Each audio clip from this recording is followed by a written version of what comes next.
Hey, what's up guys? So the time has finally come. We finally got an extended look at Insomniac's Spider-Man game, coming exclusively to PlayStation 4. So in case you missed it, the 2017 PlayStation E3 conference was closed out by almost 9 minutes of Spider-Man gameplay. So what kind of fan of Spider-Man would I be if I didn't sit here and watch these 9 minutes on loop for God only knows how long, just to make an in-depth analysis video on it?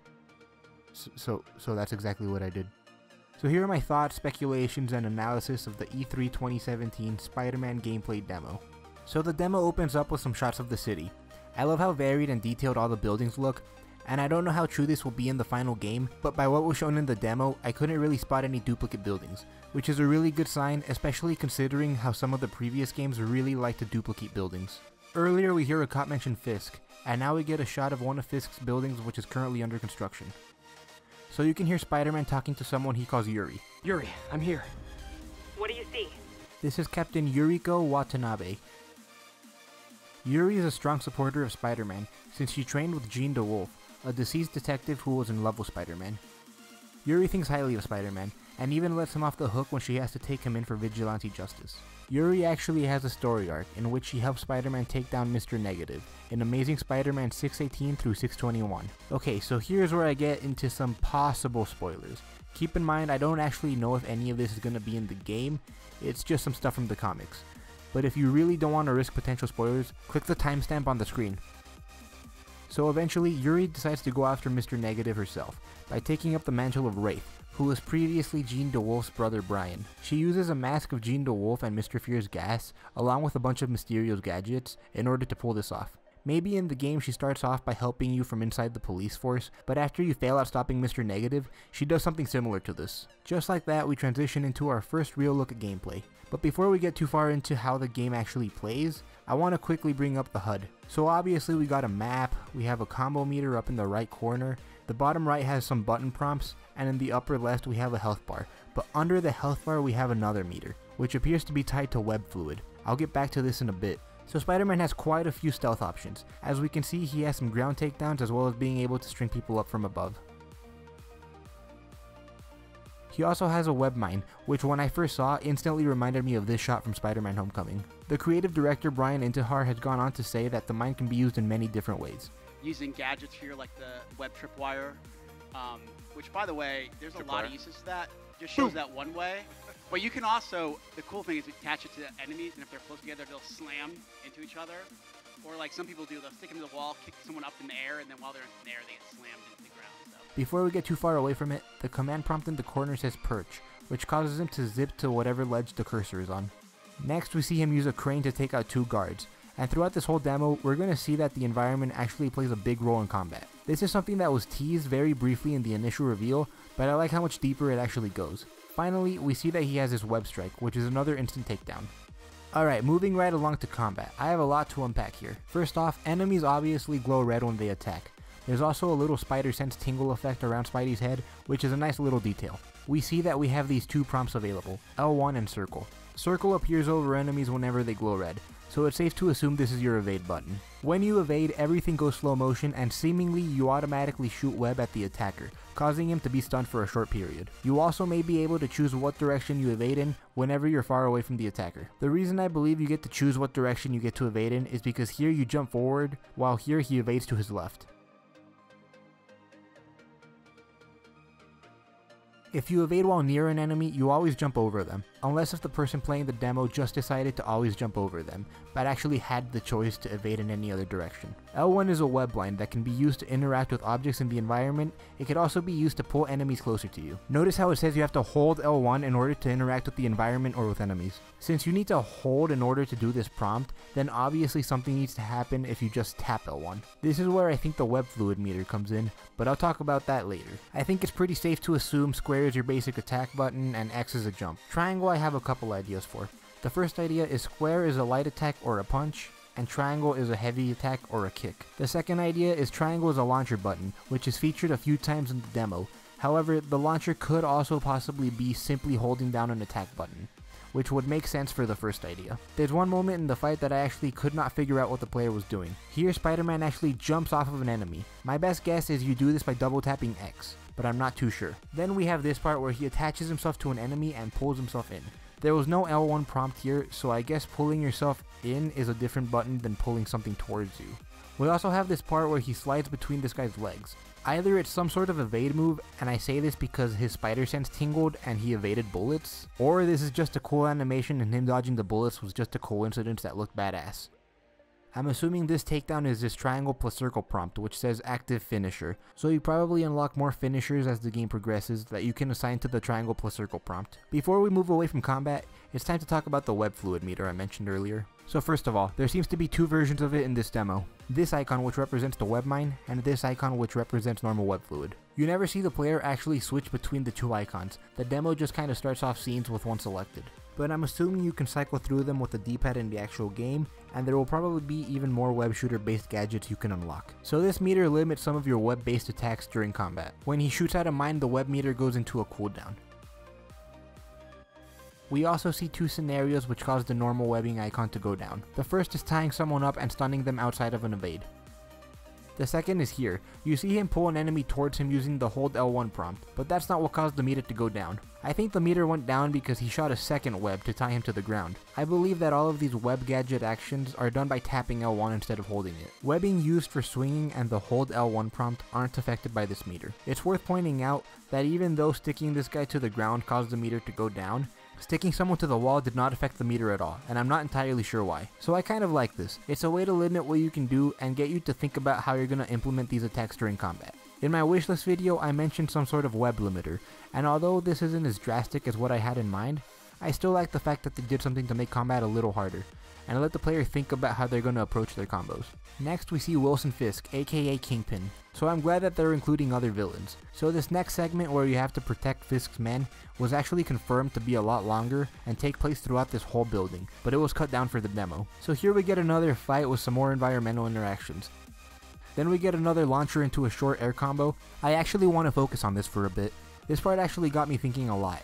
I had this whole idea about a possible morality system in the game, since it looked like nothing is stopping the player from not pushing L1 to save this guy. But in an interview with Kotaku, Brian already confirmed that Spider-Man won't kill anyone. It's certain scenarios we put him in, certain abilities he'll do during combat to prevent people from dying. So Spider-Man saving this guy probably isn't due to the player pressing L1. Instead, it's probably an animation that automatically plays if an enemy falls off a building. So thanks for debunking my speculation before I even had a chance to put out the video, Insomniac. I really appreciate that. Next we have this big guy who apparently you have to tire out by dodging his attacks before you can attack him. Here we get a look at another prompt, which is X plus square. This prompt isn't a finisher like the other one, instead it's a block breaker.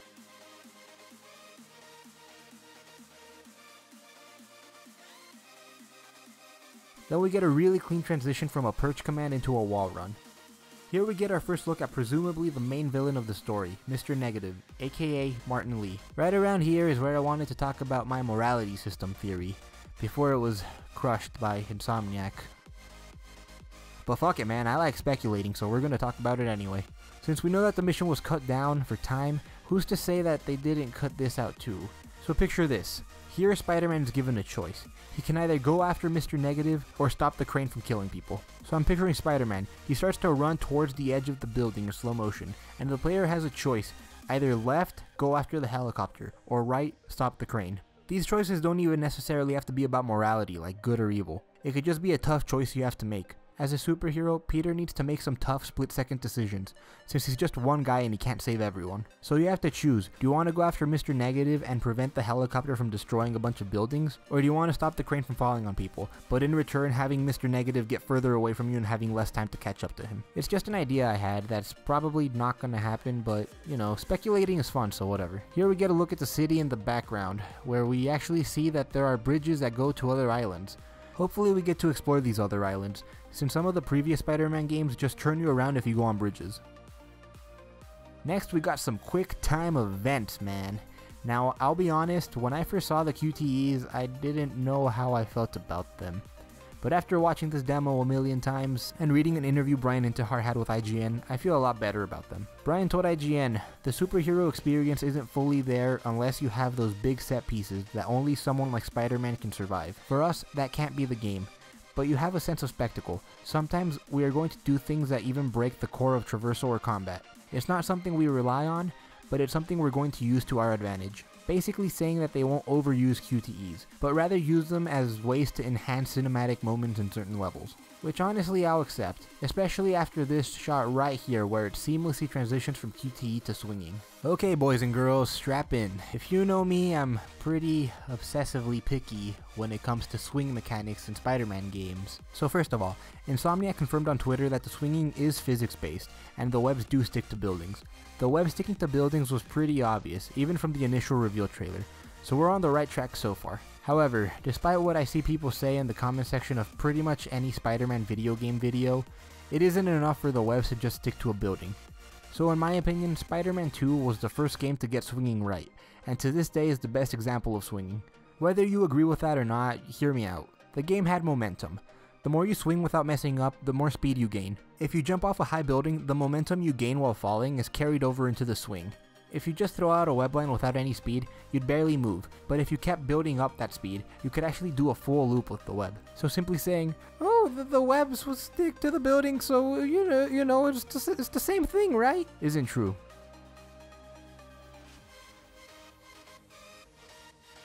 In a different tweet, Insomniac did use the word momentum when talking about the swing mechanics, so maybe they're actually doing what I'm talking about.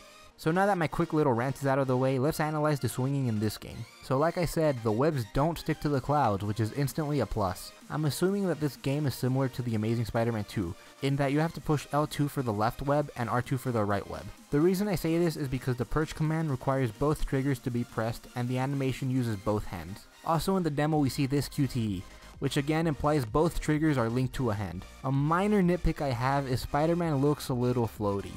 Coming out of a swing, I would like him to go further relative to the amount of momentum he has, and maybe have him drop a little bit faster. I'm willing to say that maybe this is early in the game, and once you unlock some speed upgrades, the swinging looks more like what I'm talking about, but again, this is just a small nitpick I have. So we see that he has a web zip, which is a really good sign. I think the web zip is used by pressing R1. Since it's the only button I haven't assigned anything to. Spider-Man 2 also had this mechanic, which was really useful for clearing gaps which you had nothing to swing from. Once again, this is a plus for Insomniac. Completely off topic, but I have to point out the Daily Bugle billboard. So now we have some dynamic wall running. This looks pretty cool and is actually an improvement from Spider-Man 2, which I don't say often. So if you go into a wall run and an obstacle like a fire escape is in your way, Spidey will maneuver through it, so it doesn't stop the flow of traversal. Again, this is actually an improvement over Spider-Man 2, where you had no option for dealing with fire escapes, and you would often get stuck between them. Next we see he does a perch command to zip to this corner, then continues into another perch to the water tower, and then goes into a wall run. I actually want to talk about wall running for a bit. I would like to know if the player has to do something to activate the wall run, or if Spider-Man just does it automatically if he gets too close to a wall. In Spider-Man 2, you had to press a button in order to do a wall run, and if you miss the timing then you smack into the wall. I'm hoping that the wall running in this game is in fact player choice and not automatic, because it adds another layer of skill to the traversal, and Insomniac did say that the swinging does require some skill. And there is player skill involved in that as well. Like in this playthrough, you saw that the player kept up the helicopter, but you need some skill in order to do that, and you can lose the helicopter if you're not good. Yeah, Another thing about the wall running is that you can see the Sunset Overdrive influence in it. So Insomniac is clearly taking what they learned from that game and implementing it into Spider-Man. Spider-Man can do some sharp turns around buildings, which Brian said is done by pressing the D-pad. That turn that he does around the corner, that's actually the player saying, I'm going to run alongside this wall, and then I want to do a sharp turn. Just press right on the D-pad, and boom, he does that swing around. If he hadn't done that, he would just kept going down the other street. This is another improvement to swinging, which will let us continue moving and not break the flow of traversal. It's really smart that they made turning a corner a player choice, and not automatic, which is exactly what I'm talking about when I mentioned wall running earlier. We once again see the Osborn for Mayor sign that we saw in the previous trailer, and we get this other billboard which reads, "Get into the black," which I'd like to believe is a reference to the black suit. Overall, the swinging doesn't look bad. It honestly looks like it could be a lot of fun, and that's a really big compliment coming from me of all people. My main gripe with it is the speed. Like I mentioned before, Spider-Man 2 let you build up momentum. So even with all the speed upgrades you unlocked in that game, you would go from barely moving to hauling ass. This demo seems to be going at a preset speed, which granted looks like an alright speed, but I want to be able to progressively go faster. Insomniac said on Twitter that you can go pretty fast, and they did say that it does use momentum. And I just can't see Spider-Man picking up speed in this demo, but again, I'm willing to say that maybe you unlock speed upgrades that make it more like what I want. I'm also not going to judge the swing system too hard and say shit like, oh, it's so wrong, those Insomniac people, they ruined my Spider-Man game, because I honestly want to feel it for myself before deciding whether I like it or not. But regardless, I do have a lot of faith in Insomniac to get this right. Next we get this really cool set piece that transitions us into the inside of this building. I'm really curious as to what the player is actually doing in this section. Are we just holding forward as Spider-Man maneuvers through the debris automatically, or are we actually choosing what obstacles we want to jump over, and actually pressing X to jump? I also want to know how open this building is. Is the game forcing me to go straight, or could I theoretically explore it a little bit, and go off to the sides or even stop running? Next we get another QTE sequence, and this one actually starts by the player failing the first button prompt. So this begs the question of what happens when you fail a QTE. Does the sequence always let you recover like it does here, or will there be moments where failing the QTE will make you restart the whole sequence? I would personally prefer if it always gave you a way to recover from failing, especially since failing multiple times and having to rewatch the same thing over and over again could get pretty annoying. Here we get this shot that gives us a pretty good sense of how big the world is, not including what's behind us, and the potential of the islands connected by the bridges also being playable. This whole mission design is really well done. It feels really cinematic and everything flows and transitions pretty seamlessly from cutscene to QTE to gameplay. You can really feel the tension that Spider-Man feels through the demo, of having to stop Mr. Negative but at the same time having to put that to the side to stop a crane or a helicopter from crashing and killing people. It gives you a sense of everything Spider-Man has to do on his own, and how much the weight of the world is on his shoulders. We get this shot of the helicopter webbed up between two buildings. This reminds me a lot of a scene that was cut from the 2002 Spider-Man movie, where Spidey webs up a helicopter between the Twin Towers. This scene was cut from the movie due to 9/11, but it can be seen in the reveal trailer for the movie. I feel like this shot could be a reference to that scene, but it could also just be a coincidence. We close out the trailer with a shot of what Mr. Negative usually looks like, as well as the game's official title, which is simply Spider-Man written in a really nice font, and a release year of 2018. And of course, it wouldn't be a Marvel property without a post-credit scene. So we get this short little sneak peek at Miles at the end. There's a lot of speculation about Miles, and a lot of people even believe that maybe he's who you play as. I don't really think so, considering Insomniac has always referred to this character as Peter. They even say Peter in the demo. Come on, Pete, you got this. And Mr. Negative has a direct relationship with Peter's Aunt May. And even the reveal trailer, the narration says a guy from Queens, whereas Miles is from Brooklyn. Also, how would Miles be recording this whole fight and be up in the helicopter with Mr. Negative at the same time? I don't know what Miles' role in the game will be. Maybe DLC, maybe he's just a supporting character with no powers yet. Maybe there's multiple playable characters, maybe Pete dies halfway through and Miles has to take over. There's a lot of possibilities. So some random miscellaneous points. The animations look absolutely amazing, no pun intended. Brian Intihar says that they use the word fluidity a lot, and I definitely know what he means. I especially love how much expression is in the eyes. If anyone from Insomniac is watching this, just know I am very impressed with this game's animation, and I would like to personally shake the hand of all of you involved. You guys did an amazing job. We see a lot of billboards throughout the demo, but only a couple of them stood out to me as an Easter egg. So unless if Insomniac dug real deep for some obscure ass reference that I don't know, I don't think "forget about it" is an actual thing. But I could be wrong, so feel free to correct me. I'm also not sure what Colexco is, but we do see it referenced a few times throughout the demo, so please, if you know what it is, please let me know, because I would also love to know. I also spent a lot of time looking at the buildings in the background, seeing if I could find any Marvel landmarks, but I couldn't find anything. Keep in mind, Insomniac could have taken them out to avoid spoiling some surprises in the game. I want to give a huge shout out to the music in the game. As soon as the demo starts, you instantly get that Spider-Man feel through the music.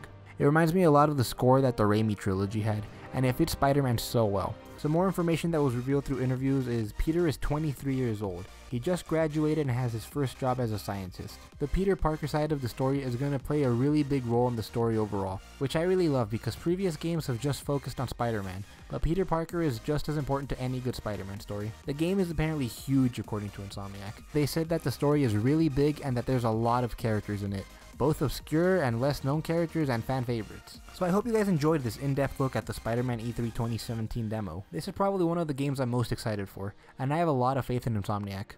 And the fact that Sony let them end the conference shows that they have a lot of faith in them too. There's links to all the interviews I mentioned in the description in case you want to check them out for yourself, which I recommend you do because listening to Brian Intihar speak about this game and how passionate he sounds about Spider-Man gives me a lot of faith that this game is going to be awesome. Let me know what you think of the game. Was there something you noticed in the demo that I missed? I'd love to hear all about it, so go ahead and leave a comment down below. Make sure you leave a like and share this video with all of your friends, or just people excited for Spider-Man games. And subscribe if you haven't, so you know whenever I upload a video. It would truly mean a lot to me if you did. That's it from me for now, and I will talk to you all later.